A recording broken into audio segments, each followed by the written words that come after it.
All right, everyone. Welcome once again to the Faces of Business. I'm your host, Damon Pastolka, and I am excited for our guest today because we have Heather Johnson here from INGENIUM. We're going to be talking about sustainable business waste management. And Heather, welcome. Thank you. I'm happy to be here. I'm glad to have you today, Heather, because I think we're going to have plenty to talk about when we talk about business waste management. Because for many years, if we roll the clock back 20 or 30 years, we wouldn't be talking about these kind of things unless there was some, if you dispose of it, it's going to be a huge EPA problem, right? But me, knowing the little bit I do about manufacturing and other industries, it seems like people are really looking at this differently over the last 10 or 15 years. I would agree that is an absolute true statement. Yeah. Yeah. So, Heather, tell us a little bit about yourself because what your background, how you got into this, because you went to Cal State Business Administration to Yeah, sure. sustainable waste management. It's kind of cool. Before I do that, I think you said 20, 30 years ago, waste was not the same thing. And it's interesting because I'm dating myself now, but I've been doing this for 28 years. And I think, it was a newer consideration, but it wasn't brand new when I started in the industry. And to your point, in the last 10 to 15 years, it has really evolved in terms of the environmental impacts of hazardous waste and how can we manage waste, look at it differently, and ultimately reduce it, recycle it, and dumb it down to nothing. And maybe one day we can't get to that. But to answer your question, yes, I was going to college. I was pursuing a degree in accounting, business administration, concentration in accounting. And I had to get a job to support myself while I was going to school. So in the beginning, I started with a company in waste management answering phones. It was a really simple job. I didn't have to work real hard. And along the way, I just kind of pursued opportunities within the organization that led me to where I am today. Not anything specific, but just taking initiative. And ultimately, I finished my degree, but never chose to be an accountant. And I can tell you this much, I don't know what I would do if I was an accountant. It would be quite different from the path that I've otherwise taken to get here today. No doubt. No doubt. So if people are wondering now, maybe what are the typical situations where you're going in and helping a company or somebody? What are the kind of things that you're working on day in, day out, or your company is? Okay. Yeah. So specifically, many businesses in their processes generate chemical waste, hazardous, toxic materials that cannot go into their solid waste trash bins. And so they'll contact a company like INGENIUM to come in and help them understand the regulatory aspects of what they're working with. So most of our customers are regularly generating materials that they have to manage specially as hazardous waste. And that's our typical customer. Okay. So when they're doing this, what kind of what kind of situations do you run into in this? So do they usually even know they've got a problem or they've gotten in trouble for something and then they call you? How does this usually work? That's a good question. I haven't considered it from that perspective, but the answer is both. Because there Uh-huh. are companies still to this day, believe it or not, that don't understand what they're supposed to be doing to be in compliance with regulation. And when they get inspected and popped, they will call a company like us. Then there's, I think, more the majority of businesses that this has been around long enough that people within the organization are aware of, the regulatory compliance aspects. And so they'll call a company like INGENIUM. And there are companies that have full-time employees who understand hazardous waste or that they need to be managing it Yeah. cliently. And then there are other companies that they're small, like startups, and they don't necessarily have a single person dedicated to waste not even just waste, but their environmental compliance as an organization. And they're wearing multiple hats as a startup, and this is one piece of it, which is actually those companies have more challenges because they don't understand it to the same extent somebody who's in the field and does it on a full-time basis. Yeah, yeah, no doubt. Because I'm sure there's a lot of times that people get are not doing it to the letter of the law or however they should be, and they don't even realize it. Yeah, and to tell you the truth, it's interesting because a lot of businesses do try to do it properly and they Hmm. still don't do everything right and receive violations. And we also can help with that kind of stuff too. And I'm sure it's frustrating for them when they're thinking, well, even like you and I in our general lives, right? If we don't Yeah, know there's a regulation for something and we're not doing it, it's not deliberate yet we're getting in trouble. yeah, yeah, that's for sure. Well, I've had the pleasure of being able to, as we talked about before on, I'm in the Northwest, the aerospace industry. I've been in a lot of finishing places, CNC machining, assembly places, and using all different kinds of things. And I am constantly amazed at the vast amount of materials that are used, that are generated, and then that you have to worry about disposing of. Hmm. And literally, you will come into places that have the systems just to keep track of things. And I mean, online monitoring. I was in a paint production facility in Seattle a few years ago, and I was like, oh my goodness, the high tech things they've got to make sure that nothing's going out, to make sure that everything's getting collected. And it's just amazing. It's amazing. Yeah. So, as you're going out and doing this stuff, what are some of the common things that you see that people may be overlooking, or that they might want to consider but they're not considering?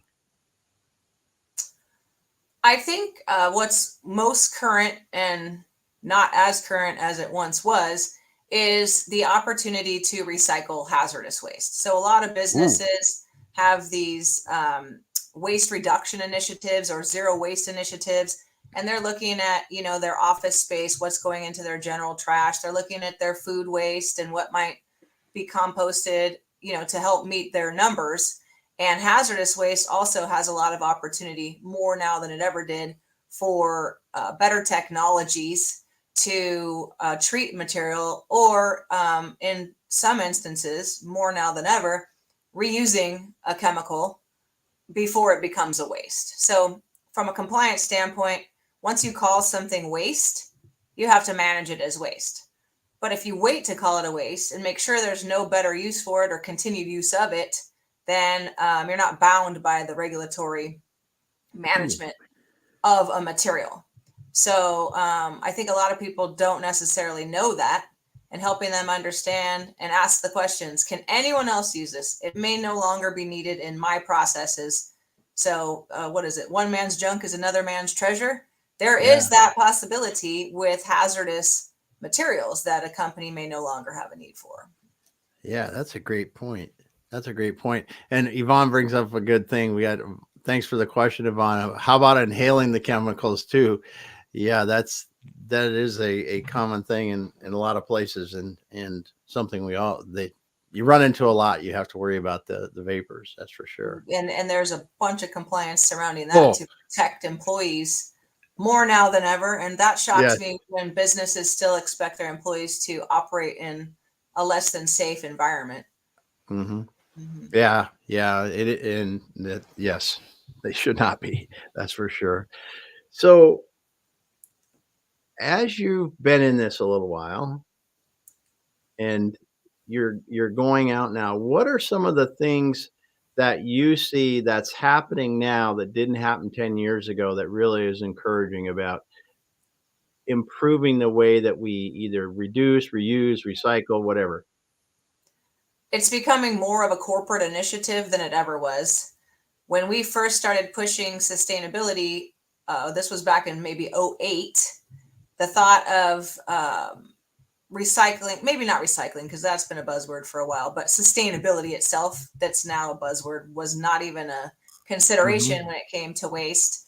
And it's costly. In many instances, it will cost a business more money to be greener than it would to just traditionally waste things to the landfill or incineration. Mhm. And now you've got more initiatives in the last probably 5 to 10 years that are ESG. I don't know if you've heard Mhm. that acronym, but that's got a lot of buzz around it. That's forcing corporations on behalf of their shareholders to ensure that they're doing everything they can for the environment, really. And so sustainability, they're willing to pay a little bit more today than they were in the past. And more I see that becoming the norm. Yeah, yeah, that's good. So, do you also think that the waste disposal costs are helping to drive more sustainable efforts because it's just getting more and more expensive to dispose of this waste? It is more and more expensive to dispose of the waste. And so, yes, I guess from the standpoint of motivation to find better ways to manage material longer before it becomes a waste, yes, absolutely. Once it's a waste, then doing doing something more sustainable might be more costly than traditional disposal. Okay. So you've got a myriad of some customers are like, absolutely, I can't pay a dime more, put it in the landfill. And then you have other customers that are like, I don't care how much it costs. I've got these metrics that I'm bound to. And if I don't meet them, I have other problems. So, Yeah. a spectrum like that. Yeah. So, what are some of the cool things you see happening now? You talked a little bit about recycling, but is there an example of, holy heck, I never thought we would see a day when this doesn't go to the landfill anymore? I don't have a specific chemical to speak of, but more and more things are finding homes outside of the landfill. And I'll tell you Okay. this, maybe even incineration. So um, historically, waste has gone for landfill or incineration. And in recent years, there's been capacity challenges with the incinerators that have forced us to think differently, more different than we ever have in the history. Like I told you earlier, I'm 28 years into this, and historically, businesses have even overclassed waste and bound themselves to more regulatory oversight than might have been necessary. And now we're having to become more creative and saying, okay, is this constituent truly part of your waste stream? Because if not, let's not state that it is, because everything that you declare to be part of your waste is relevant to how you can treat it. And Hmm. so, based on that, you may limit yourself to your treatment options, whereby if you're like, well, we used that chemical 30 years ago, it's no longer in our processes. Let's not let's not talk about it as if it's relevant today, and it opens up more opportunities. So that's trending in real time for us because we're forced to present options to our customers. Yeah. Yeah. So you mentioned incineration. Um, so is that a popular way to get rid of a lot of these chemicals? Yes, in the past, it was one of two ways only to get rid of chemicals. You either buried it or you burned it. And then there's regulation around what you can bury. And if you can't bury it, you're forced to burn it, even to the extent where you have inorganic materials that don't have any burn value that you're burning because the regulation requires it. Okay. Okay. Because I would think that's, yeah, I don't know enough about burning things, but I would almost think that burning things add some inherent other problems. 100%. It Yeah. does. Wow, I have to think. I'm just going to have to quit going down that path. I think because the mix of chemicals, right? Right. So I'm in an incineration place, and I'm running the incineration place. Well, I have this chemical today, that chemical tomorrow, that chemical after that.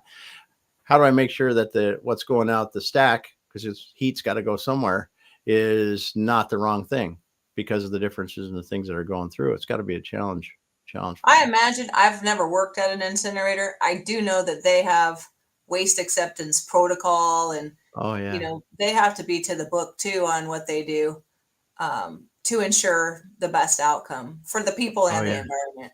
Yeah. Oh yeah. Yeah. I'm sure.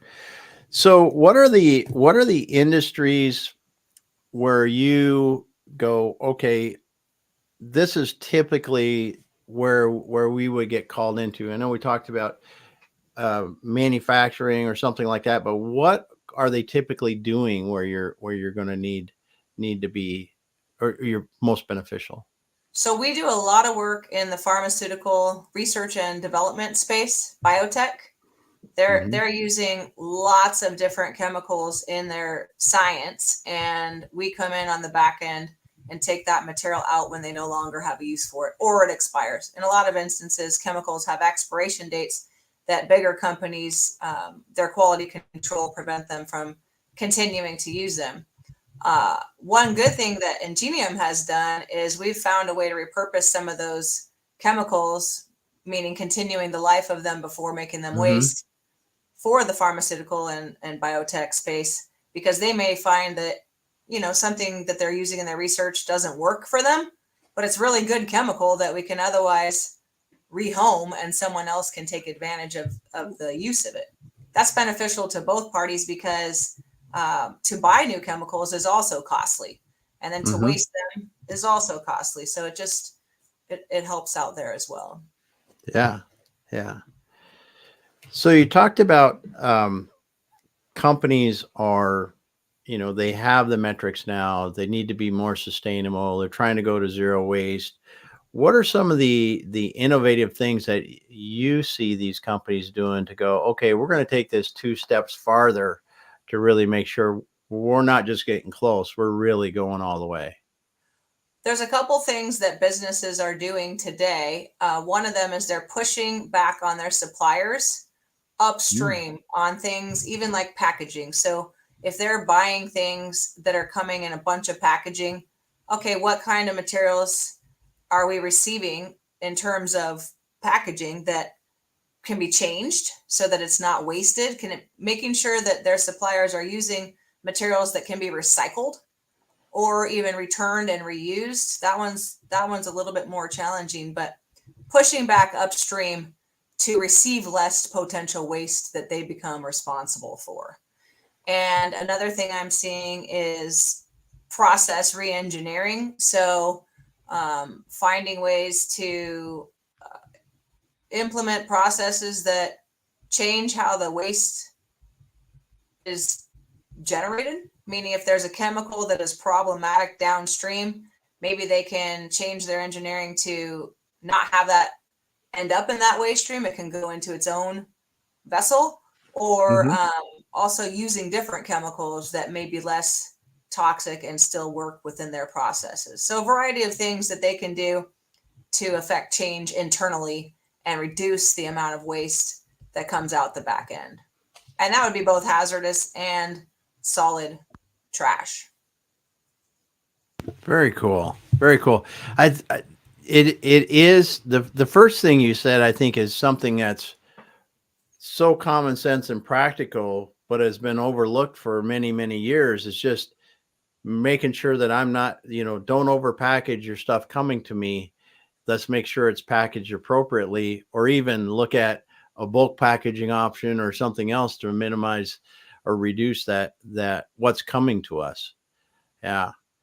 I I remember one Christmas, sorry to interrupt you, No, but go, go, go. I never paid attention probably, but I'm driving down the street from my house and there's, I don't know how many houses on the block, let's call it 50. And their trash cans are overflowing with packaging that all their kids' toys were, besides Hmm. the wrapping for Christmas, but the actual plastic. And I mean, it's just an abundant amount of waste. And it dawned on me at that moment in time, man, we are so wasteful as a society. And do we really need pretty packaging to hold our Barbie doll upright on the store shelf? I don't know. Um, but it'll be interesting to see if anything like that changes over time, because Yeah. it's just so much. It really is, and you make a great point. And that's that I thought that to myself many times, especially when you look at even inside the packaging, things are double and triple and quadruple tied into the packaging, inside the other packaging, inside of that packaging. And then, it really is. So that kind of gets me into it gets me into a little different thing, you know, one of the things that I've thought about when we think about sustainability is how last mile delivery has changed the waste streams in at least the U.S. What what are your comments on that? I mean, because we're delivering products to people a lot differently than we were 5 or 10 years ago. What are you referring to specifically? I'm Like not familiar. the fact that, okay, say 10 years ago, I would go buy a pair of shoes at a store. And now I haven't been in a store in 5 years to buy a pair of shoes because it comes to me. But when it comes to me, that single package comes to my house, and it's not just the shoe box, it's inside of another box with packaging around it. Mm-hmm. And when we look at sustainability, that to me seems like we took a couple steps backwards instead of going forward. Yeah, I agree with that. And I think we have more waste than ever as a result. Not only that, when you get your Amazon package, it's a box that'll fit 10 kids in it, as opposed to, the small little USB device that you ordered for delivery. It's crazy. Yeah. I think I heard, don't quote me on this, but I thought Amazon was taking some of those boxes back for Wow. reuse. I feel like I heard Yeah. that, but maybe I just dreamt that that would be a good idea. Yeah. Well, it's interesting. I know because the one thing is good about corrugated does get recycled at a That's true. reasonable rate, That's true. and it is one of the easier things to recycle. But it always is interesting to see how our changing consumer habits really affect the environment in ways that I think a lot of people that think consider themselves environmentally friendly but order from Amazon every day may not consider that as much as they should. Hmm. That's a I good point. love Or Amazon. water Don't get me bottles. wrong. Yeah, I'm not. Yeah, and water bottles too. That's another one.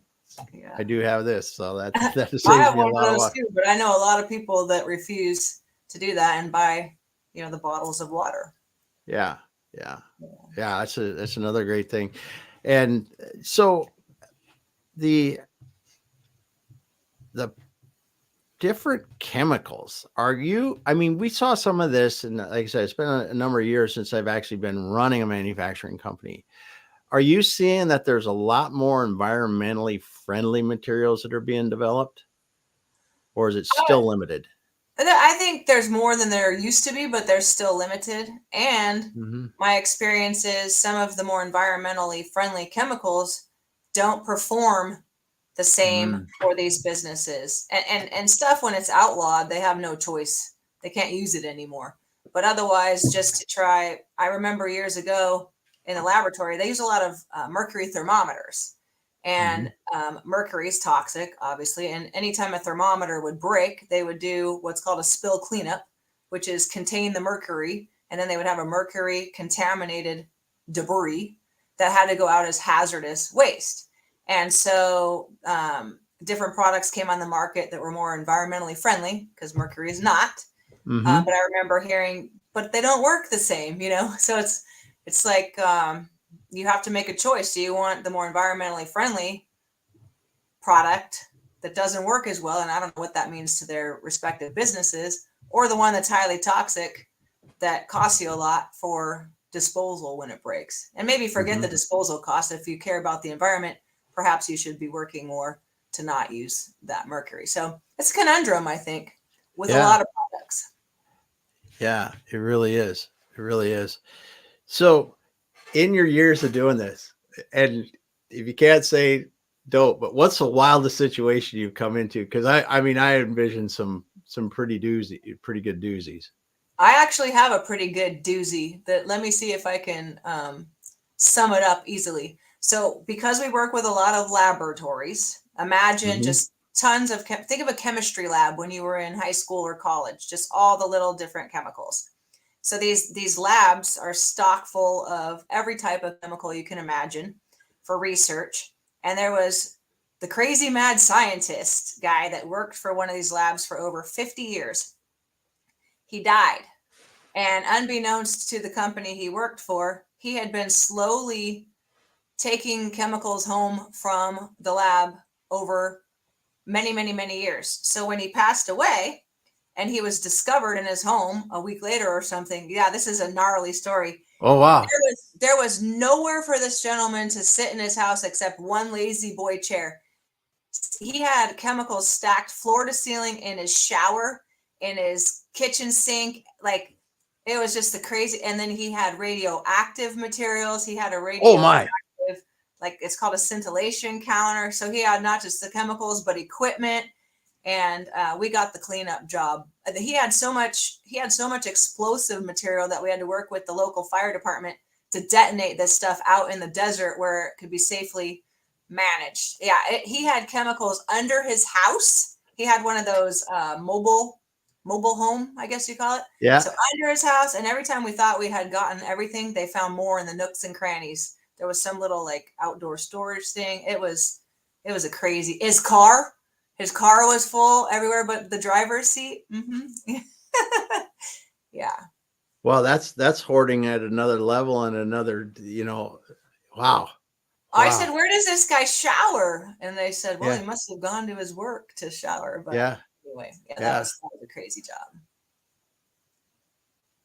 Well, and the things you're talking about too, they weren't just like easy peasy, get rid of it. And I have to assume identification was a challenge as well. Yeah, and a lot of the chemicals were the ones that aren't even legal anymore, like stuff, peroxide forming things, and they present their own hazards and dangers just from a stability standpoint. Yeah. So yeah, it was quite the job. Yeah. So what's the wildest chemicals you guys have had to handle? There are some chemicals that we can't even handle because they have crystallization around the lids that make them explosive. So you have to have specialty equipment to help stabilize it before it gets transported for disposal. Like picric acid. Have you heard of that? Different things in the chemistry labs that are old. So if they don't clear things out timely and they age, they start to present other hazards associated with them. Wow. It makes me think of the place that I think in Washington State where I live is the most interesting and terrifying. Is I had a pretty personal tour of the Hanford nuclear facility in Central Washington, and when you go by those tanks, or as close as you want to be, it is very, very surreal to understand what they were doing there and the chemicals that are out there yet. Mm-hmm. Scary, right? Oh my. Yeah, it's well, and to think what they were trying to do, when you understand that, even like I grew up in the Dakotas and they had the arsenic mining of gold. Well, when you understand how they do that by just basically running the liquid over the gold and it liquefies the gold and they somehow get it out at the end, that's what they were trying to do with uranium and making plutonium and some of that to get it to refine it. And then the things that have happened over the years and the fact that they're doing that now and then building the glass vitrification thing that they're doing out there now, that's $10 billion over budget, and the things are so, it just really is some of the things we've done and they seem necessary at the time, and maybe they were, are really causing us some long-term headaches. That's for sure. That is true. Yeah. So what are you excited about? What are you excited about in what you do today? I'm excited to see where the industry goes. I think I talked to a lot of people about this.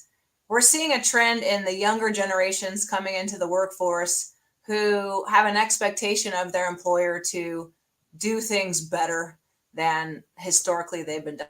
And what you're talking about, even in the radiation plants, is, hopefully we're learning, and through education, we're making change in how we operate to ultimately preserve our environment and the safety of people, right? Because a lot of the things that we work with, we're learning are posing not just environmental hazards, but health hazards to people, and these cancers and these health issues that result. So everybody being on board with the environment and the sustainability, continuing to educate people and seeing the results of that effort.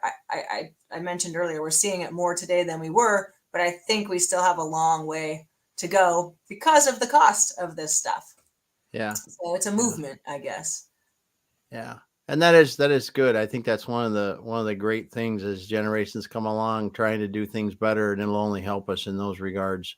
That's for sure. And we learn more too, honestly, Mhm. because a lot of things happened that we didn't even know. I mean, I Right. go back to the Hanford thing that they were doing things with the best of their ability at that time. They didn't have an idea of what they were doing, or the long-term effects of it. But that's cool. That's cool. So what's new for Ingenium this year? This year, actually, I am excited to say not a lot. There you go. Yeah, the last few years we've taken on a lot of change and it's been challenging. And so this is kind of the year of recalibration and, make sure our processes are adequately dialed in so that we can continue to grow. And Yeah. that sounds simple, but it's a big deal for us because we've been on this path of growth that's needs to slow down a little bit and make sure that we're all moving in the right direction. Yes. And you're in an industry where you can't make mistakes. That's the Right. other thing. That's the other thing. The process is very critical. the That's for training the sure. training is critical, making sure people know the hazards they're working with, Hmm. and then the regulatory compliance side, making sure that we don't put our customers in a position where when they're inspected they're receiving violations because they're Yes. relying on us to be the experts in a large way. Yeah. Yeah. That's for sure. And just to keep up with the regulations and the training that you have to do on the new regulations has to be pretty daunting. We have a pretty good team that does that for us and keeps us compliant because we have our own compliance as well internally, Hmm. that we're bound by for ensuring that we're doing things right. Yeah. Yeah. Do you Yeah. have to have special certifications? We have to have a lot of permits. All the Okay. different regulatory agencies that have their hand in the situation. It's really challenging to keep up with all the changing regulate. And then the states, it doesn't even stop and start from the federal level. It's the states and the counties and Hmm. the respective local authorities all have an idea of what they want you to be doing, and it's different. I wish they would standardize more. It would be easier as a business, depending on where we operate, to do things right. Yeah. Yeah, that's for sure. I can certainly imagine that where you're at makes a huge difference in how you have to do the things you do. Um, all right. Well, it's been awesome talking to you, Heather, today, and we were talking about sustainable business waste management. What what is new in the industry that you go, I really think, and we talked about the people coming in and doing it, but what are some things that you see that really could change the way that it's being done? I can tell you what we're doing to help force change more and bring visibility to people for what they're currently generating and get them going in the right direction for reduction is zero waste certification. So Oh, we're yeah. helping by going into these businesses. When you ask a business, a smaller or mid-sized business, the larger ones might be a little bit further along with this effort. But what are you guys throwing in your trash here? They don't have a clue. What your staff that sits in a cubicle, their local trash to all the way up to the manufacturing debris that's not hazardous, right? So just the Hmm. regular trash bins that waste management picks up, and they don't know. And so how do you start reduction when you don't even know what you're working with? How do you determine where you have opportunity to do something different when you don't know where you're at? So we have a process that we've developed where we start with it's a dumpster dive. For all intents Hmm. and purposes, we send our crew out and we get in the trash and we say, here's your data. This is a report that demonstrates for you what's happening today. And then we work with them over time to reduce what goes into that trash, either by redirecting it to a recycling situation. Like you mentioned, the corrugated boxes, they're one of the easiest. Most businesses, although not all, have Hmm. recycling for the cardboard boxes. But then what else is in there? And can it be used somewhere else, or can it be recycled? And really helping them get on this path to reduce the amount of waste that goes into the landfill ultimately. And so it's been pretty cool to watch that unfold. It's starting to get a lot of traction, and I think that's going to be a game changer for INGENIUM because we're on the front lines promoting this opportunity to businesses, and it's being embraced really well right now.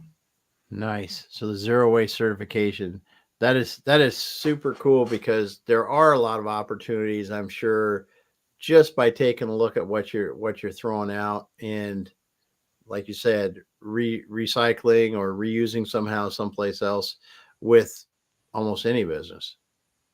You know, it's funny if you take a trash can out of somebody's office, the trash goes down. I don't know why. They have to walk further to throw something I away. love that. I love that. Take the trash can out, they make less trash. That's great. That's great. Well, I still, like I said, it's been a while since I've been in a manufacturing facility running them, but I was running a wood retail fixture manufacturer. We had a couple facilities on either side of the U.S. And when we started recycling the wood waste in different things, it was I don't know how many, whatever the big containers on a truck were going to the landfill every week. It Hmm. was it was nuts how much that was when we found people that would take it and recycle it and use it. Yeah. And for us at that time, it was just you can have it just because we didn't want to pay to dispose of it. And you think about office buildings, you think about other things like a downtown office building. There are a lot of trash coming out of one of those on a Hmm. daily basis. So Yeah. And they all add up in aggregate. It's a lot of yeah, waste. good stuff. Well, I just want to thank you for being here today, Heather. And again, we had Heather Johnson here from INGENIUM. They're out there helping people, talk about sustainability, reduce their business waste streams, help these companies that are producing waste in manufacturing and pharmaceutical and other places really understand how they can maybe use their chemicals and other things a little bit better, recycle things a lot better to ultimately create a more sustainable business. Thanks for being here today, Heather. Thank you, Damon. All right. Well, everyone else, Yvonne, thanks for the questions today. Great. I love it. Everyone else that was listening, thanks for listening. And if you want to go back to the beginning of this, you can do that right there on the places where it's live or go on to YouTube. It'll be there as well. We'll be back again next week. Heather, hang out just for a moment and we'll finish up.